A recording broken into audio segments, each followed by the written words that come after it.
Gemma, thank you. This is one of those centuries-old traditions of the royal family that hasn't changed until now. Before now, the firstborn, if it was a girl, they wouldn't necessarily be in line for the throne should a boy follow some years later. Well, that's now going to change. It's considered, of course, to be outdated, but it required the agreement of all the leaders of the countries of the realm, the 16 countries, including Australia, that have the Queen as head of state. Now, they met here at the Commonwealth Leaders meeting in Perth late today and made this agreement. It will still require some legislative change.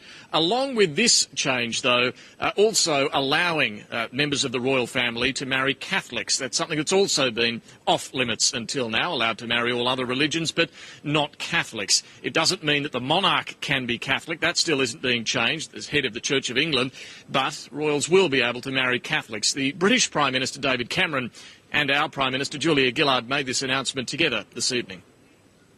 First, we will end the male primogeniture rule so that in future the order of succession should be determined simply by the order of birth. Second, we've agreed to scrap the rule which says that no one who marries a Roman Catholic can become monarch. Prime Minister, I am in a position where I can inform you that I have consulted with each of our state premiers, and each Australian state gives its in-principle agreement to these changes, and the Australian nation gives its in-principle agreement to these changes. And we look forward to working with you and with your officials on now doing the technical work that needs to be done to ensure that we, along with other realm countries, enact the necessary legislation. In Australia, that does need to be legislation at both the federal and at the level of each state. Julia Gillard said she congratulated David Cameron as a leader and also as a woman. This is one of those changes that many people would be saying about time, and it could well be timely if Prince William and Princess Kate do have a child in the coming years and it is a girl. Well, this will mean that they will be in line to take the throne. And David, has there been much progress on the human rights issues amongst Commonwealth leaders there today? Some progress, but certainly not the sort of progress that human rights groups and indeed many of the member countries here, and no doubt that includes Australia, would have liked to have seen. This was one of the first orders of business for the leaders' talks here today in Perth. They considered what to do about this pressing issue of human rights problems. There have been far too many breaches going on unchecked amongst Commonwealth countries. Most point the finger at Sri Lanka in particular and the war crimes that are alleged to have occurred there in the final years of that long-running 30-year-old civil war with the Tamil Tigers. What they've agreed on, though, is well short of what many had hoped for. They've agreed that the Commonwealth Ministerial Action Group, a committee of 9 foreign ministers of the Commonwealth, will have their powers enhanced to keep an eye on human rights issues as they emerge, in particular constitutional problems if Parliament isn't allowed to sit, if a government is overthrown, if the media is restricted in its operations. Then the Commonwealth foreign ministers, this grouping of 9, will be able to consult with the Commonwealth Secretary-General on what to do.